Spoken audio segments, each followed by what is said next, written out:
Hello guys, welcome back to my channel. তোমরা সবাই কেমন আছো? আশা করছি ভীষণ ভালো আছো। আর আমরা যেদিনকে এই ভিডিওটা বা ব্লগটা করছিলাম সেই সময়টা ভালো ছিলাম না মোটো। তো আজকে তোমার সাথে শেয়ার করব মানে আমার বাবার কি হয়েছিল বা না হয়েছিল, কোথায় কেন এই ব্লগটা করছি, কি জন্য শুরু করছি, সব কিছু তোমার সাথে শেয়ার করব। তো দেখো, প্রথমেই হচ্ছে যে এই বাবা আর মা হচ্ছে যাবে, কোথায় যাবে সেটা কালকে বলছি। এখন দেখো, বাবা মা থাকবে না কয়েকদিনের জন্য, তো সেই কারণে আমাদের জন্য এখানে স্টোর করে যাচ্ছে 2 প্যাকেট পাউরুটি, একটা ব্রাউন পাউরুটি আর একটা চেমনি যেগুলো নর্মাল হয়, তারপরে এই যে ম্যাগির প্যাকেট, একটা মিষ্টির প্যাকেট নিয়েছে, কিটক্যাট চকলেট নিয়েছে, আর ডবল পাউরুটি, ম্যাগি, কিটক্যাট আরে নিয়েছে, কারণ যেখানে যাবে সেখানকার জন্য নিয়ে যাবে মিষ্টি আর সব কিছু। তো সেই জন্য আগের দিনে রাত্রেবেলাতে বাবা কিন্তু এনে রেখে দিয়েছে। আর বাবার শরীরটা একদমই ভালো নেই, বাবা বসে এখন টিভি দেখছিল। আর এদিকে আমাদের ডোডো বাবু এখন শুয়ে শুয়ে খেলা করছে নিজেই একা একা। আর ওইদিকে চলো সবাই কে কী করছে তোমার সাথে সবটাই শেয়ার করব। আর মা ওদিকে বোধহয় ব্যাগ ট্যাগ গোছাচ্ছিল, কারণ যেহেতু হঠাৎ করেই ঠিক হলো, হঠাৎ করে বলতে 1-2 দিনের মধ্যেখানেই ঠিক হলো, মানে কালকে রাত্রেবেলাতে ঠিক হয়েছে, এরকম টাইপের আর কি। তো আজ সকাল থেকে তোড়জোড়। আর এদিকে মা ব্যাগ ট্যাগ গুছিয়ে নিচ্ছে, ওই ব্যাগটাতে ভরে নেবে। এদিকে যে শুকনো জামা কাপড় এগুলো ছিল এগুলো মেজ দিয়ে আর আমি মিলে এখন গোছ করে নেবো। আর এদিকে বড়দি আমাকে ফোন করছে, তো চলো আবার পরে কাল দেখা হচ্ছে, আজকের মতন বাই বাই। তো পরের দিন নেক্সট দিন হয়ে গেছে, আর তখন ঘড়ির কাঁটায় বাজবে কটা, 7:30টার মতন। আর মা বাবা কিন্তু বেরিয়ে পড়ছে ঝটাপট, কারণ ট্রেন হচ্ছে তোমার 9:30টায়। তাহলে বুঝতেই পারছো কোথায় যাচ্ছে। হ্যাঁ, আমরা বাবা মা হঠাৎ করে ঠিক করেছে আর কি, মানে বাবা মা ঠিক করেনি, আমার বড় জামাইবাবু, বড়দিদি, তারপর আরও সবার সাথে ডিসিশন নিয়েই ঠিক হয়েছে যে বাবাকে পুরুলিয়া নিয়ে যাওয়া হবে। আর ওখান থেকে দাদা, মানে আমার বড় জামাইবাবু সুগতদা, দুর্গাপুরে যে একটা মিশনারি হসপিটাল বা কিছু একটা আছে, আমি ঠিক জানি না, ভুলে গেছি নামটা, তো ওইখানেতে বাবাকে চেক আপ টেকআপ করানো হবে। ওখানটা নাকি খুব ভালো, কথাবার্তা বলেছে সবার সাথে, মানে জেনেছে আর কি, ওখানে নাকি ডাক্তার একটা আছে, তিনি নাকি খুবই ভালো।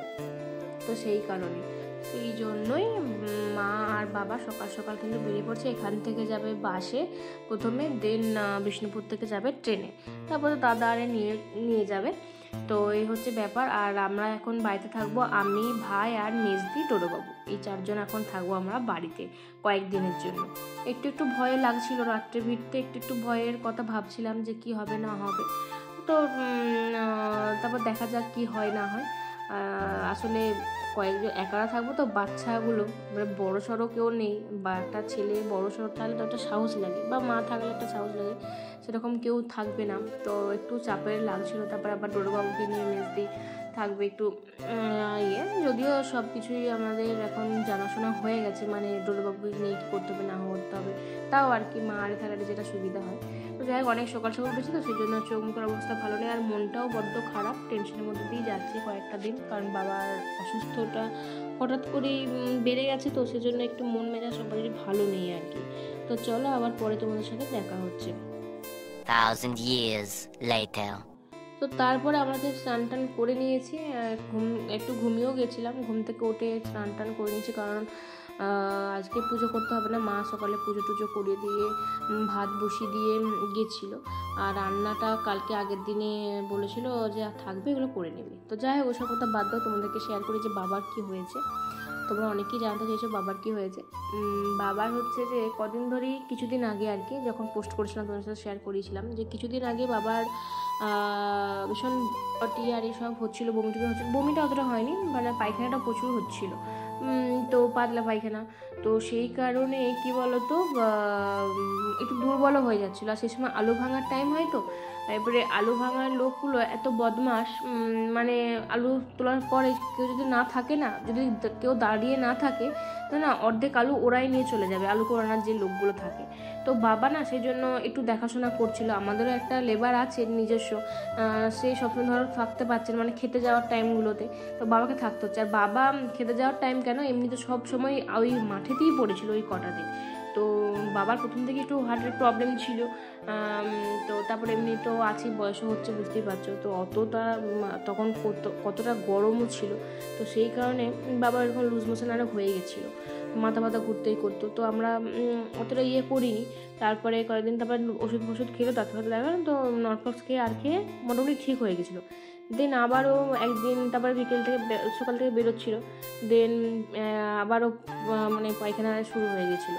পায়খানা শুরু হয়ে যেতেই আর এদিকে দেখো ছাদ থেকে কিন্তু আমি মিলিটারিতে চলে এসেছি। প্রচুর জামাকাপড় ছিল, মা সব জামাকাপড় কেচে দিয়ে গেছিলো, কিন্তু মিলতে ভুলে গেছিলো। সেজন্য আমি স্নান করে সব কিছু জামাকাপড় মিলে আবার এলাম। এত গরম কি বলবো, থাকতেই পারছি না। তারপরে ডোডোবাবুকে এখন স্নান করানো হবে।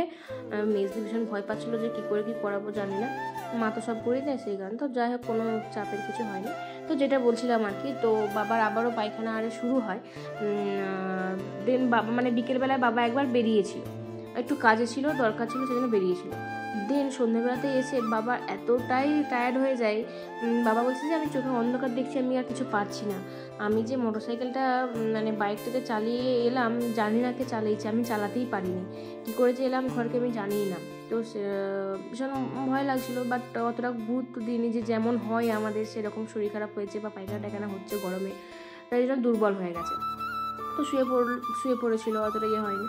তাও ঘুচুর তারপরে কিন্তু পটি যাচ্ছিলো, পাতলা জলের মতন পটি হচ্ছিলো, তো যাচ্ছিলো আর করছিলো। তারপরে আমরা খেতে বসলাম, কিন্তু কিছু খাইনি। দেন আমরা চা খেলাম। তো বাবাকে সুগার বলে বাবার চাটাও আমরা খেতে দিইনি, মানে আমার মধ্যে যে না একদম চা খেতে হবে না, মিষ্টি মানে শুধু খাওয়া শেষ নেই। বাবা প্রচুর খেতে ভালোবাসে ফাস্টফুড, আর তো এইসব জিনিস চিনি ফিনি তো মিষ্টি আর ভীষণ, বিস্কুট চানাচুর এগুলো প্রচুর খায়, তো এইসব আর কি। আর এদিকে দেখো আমাদের কিন্তু বড় বৌদি রান্না করে দিয়ে গেছিলো, তরকারি, ভেন্ডির তরকারি, তারপরে কালকে পোস্ত ছিল, এঁচড়ের তরকারি ছিল, তারপরে মাছ বড় বৌদি করে দিয়েছিল সব। আর এদিকে আমরা কিন্তু দুপুরবেলা হয়ে গেছে বলে শুয়েও পড়েছিলাম। তো চলো আবার পরে এখন দেখা হবে সন্ধ্যেবেলাতে, সন্ধ্যে খাওয়ার সময়। তো যাই হোক, যেটা বলছিলাম, তো এরকম বাবার এরকম চলছিল। তো চলতে মা বললো কি, তাহলে মুড়ি যখন খাবেন, তখন 8টা 8:30 বাজে, কিছুই খাবে না, তাহলে 2টি মুড়ি তো খাও। বাবা বলতে তাহলে শুকনো মুড়ি দাও। আর বাবা সন্ধ্যা থেকে বলছে আমাকে এসি চালিয়ে দিয়ে, আমি এসিতে শোবো, আমি ভীষণ গরম করছে। নিয়ে আমরা বলছি যে না, একদম এসিতে শোবেন না, তোমার এই বয়সে এসি চালানো মানে এসিতে শোয়া ঠিক নয়, এই সেই আমরা যেমন বলছি আর কি, যেমন বলি বাবাকে যে তোমার এগুলো খাওয়া উচিত নয়, এই সে। কিন্তু বাবা শোনে না, আর বাবা সমানে বলছে এসি চালিয়ে দিয়ে এই করে দেয়, আমরা অতটা ইয়ে করিনি, গুরুত্ব দিইনি।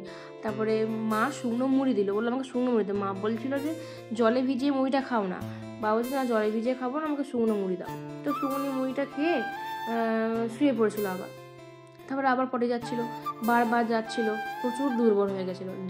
মানে 2-3 পটে যাওয়ার পর আমরা বলছিলাম যে বাথরুমের ছিটকিনি কিন্তু একদম আটকাবে না, আমরা ভয় পাচ্ছিলাম যে হঠাৎ করে কী হলো। দেন তোমার বাথরুম থেকে বেরিয়ে না ধপাস করে পড়ে গেছিলো, সিঁড়ি ছিল, সিঁড়িতে পড়ে গেছিলো, বসে পড়েছিল। ব্যাস সেই যে পড়লো, তারপর থেকে কিন্তু বাবা আর সেরকমভাবে চলতেও পারছিল না, মুখ দিয়ে কথাও বেরোচ্ছিল না, মুখের কথাগুলো কেমন লেটিয়ে যাচ্ছিলো, মানে একটা কথা ধরো কেমন একটা করে বলছিল, একটা হালকা স্ট্রোক হয়ে গেলে যেমন হয় সেরকম। আমরা তো প্রচণ্ড ভয় পেয়ে গেছিলাম যে স্ট্রোকের মতন কিছু হয়ে গেল নাকি, তো সর্বনাশ হয়ে যাবে। স্ট্রোক হয়ে গেলে তো ধরো একদিকে মাঝে মাঝে প্যারালাইসিস হয়ে যায় না, সেরকম ভীষণ ভয় পেয়েছিলাম। তো সঙ্গে সঙ্গে আমরা না কী করবো, বাবাকে এসে চালিয়ে দিয়েছিলাম, বাবা তখন এসিতে শুয়েছিল। দেন বাবা তো কিছু কথা করতেই পারছে না, আমরা ছোটো মামাকে ফোন করলাম। তারপরে ছোটো মামার সঙ্গে সঙ্গে গাড়ি পাঠিয়ে দিল ছোটো মামাকে ফোন করতেই। দেন আমরা বাবাকে যে জামা প্যান্ট পরবে, বাবা কিছুতেই আর সেটা পরতে পারছে না, বাবা সেই সময় আর কিছু জানেই না বলছে। বাবাকে যখন পরে ঘটনাগুলো বলছে, বাবা বলছে আমি কিছু জানিই নি সেগুলো। তো বাবাকে ঝাপড় ধরে বেঁধে সবাই মিলে বাবাকে গাড়িতে নিয়ে যাওয়া হলো। আমরা তো সবাই প্রচণ্ড কান্নাকাটি শুরু করে দিয়েছিলাম যে হঠাৎ করে কীরকম হয়ে গেছে, বাবা আর চলতেই পারছে না, কথা বলতে পারছে না, কিছু না, শুধু টলমল করছে। দেন হসপিটালের সঙ্গে সঙ্গে নিয়ে যেতেই নাকি বাবাকে যখন গাড়ি থেকে নামছে, আমি যাইনি, মা ভাই গেছিলো, তো একদম নাকি খিচে গেছিলো। তো সবাই মিলে ডাক্তার সব নার্স ধরে বাবাকে তারপরে কিন্তু ভর্তি করা হয়েছে। তো সঙ্গে সঙ্গে নাকি 2-3 বোতল স্যালাইনের বোতল তো শেষ হয়ে গেছিলো। তারপর ডাক্তার এলো, সব ইসিজি করলো, তখন হার্টের ঠিকঠাকই ছিল, কিন্তু সুগার নাকি ভীষণভাবে ফল্ট করে গেছিলো, সেই জন্য এই জিনিসটা হয়েছে। বলছে আর একটুখানি যদি দেরি হতো তাহলে নাকি এই মানুষটাকে আর ফিরে পাওয়া যেত না, মানুষটা মারা যেত। তো এগুলো যখন শুনছি না, সত্যি বলছি বুকের ভেতরটা ধকধক করে উঠছিলো, মানে প্রচণ্ড কষ্ট পেয়েছি আমরাও সেদিনকে। প্রচণ্ড ভয়ে কেটেছে, একদম ভয়ঙ্কর রাত ছিল সেদিনই, তোমাদের সাথে বলছিলাম যে ভয়ঙ্কর রাত গেছে সেটা রাতটা। তো তারপরে বাবাকে আস্তে আস্তে ইয়ে করা হয়েছে। আর বাবা 4 বছর আগে ছোটো মামা যখন ডাক্তার দেখাতে গেছিলো তখন কিন্তু বাবা একটু হার্টের করেছিল চেক আপ। তো বাবাকে হার্টে বলেছিল যে 2টো ব্লক আছে, 70% কিন্তু ব্লক হয়ে গেছে, এদের স্টেন বসাতে হবে। তো বাবা কিন্তু ওটা বসায়নি। বাবা অপারেশনে রক্ত ফক্ত এইসব ছুরি কাছে প্রচণ্ড পরিমাণে ভয় পায়। এইসব দিক দিয়ে মানে অন্য দিক দিয়ে বাবা এরকম সাহসী আর কি হলে বাবা, কিন্তু অপারেশনের দিক থেকে বাবা প্রচণ্ড ভীতু। তো বাবা কিছুতেই কথা চায়নি। তো তারপরে কয়েকদিন রেস্ট্রিকশনে ছিল, তারপর কিন্তু আর রেস্ট্রিকশনে কোনো বালাই নেই। তো 4 বছর পর এরকম চলেই যাচ্ছে, বিয়ে ঘর হেন তেন সব জায়গাতে যায়। আর কোনো খাওয়াতে কোনো লিমিটেশন নেই, সব কিছুই খায়। আমরা বলেও পারিনি বাবাকে শিক্ষা দিতে। তো এখন নাকি বাবার নাকি সবাই মানে ডাক্তাররা বলেছে, বুঝেছে আর কি, চেক আপ আর কখনো করানো হয়নি। তো 90% নাকি ব্লক হয়ে যাওয়ার সম্ভাবনা আছে। তো তাড়াতাড়ি ইমিডিয়েট ওটা নাকি অপারেশন করাতেই হবে। তো সেই কারণে এটা এখন চেক আপ করানোর জন্য ইমিডিয়েট সৌগতটা বলেছে দুর্গাপুরে এসো, পুরুলিয়ায় এসো, আমি এখান থেকে দুর্গাপুরে ডাক্তার দেখিয়ে মোটামুটি ইয়ে করবো। তো ডাক্তার তো এখন বাবা যাবে, বাবারা গেছে, কালকে ডাক্তার দেখাবে। তো আমি তোমাদের সাথে পরের দিনকে শেয়ার করবো যে ডাক্তারের রিপোর্ট কী এলো না এলো, কে বললো, কেমন কী আছে। তো এই হচ্ছে বাবার পুরো ঘটনা। বাবা সুগার ফল করেছিল, প্রেশার লো হয়ে গেছিলো, মানে যাচ্ছে তাই ব্যাপার হয়ে গেছিলো।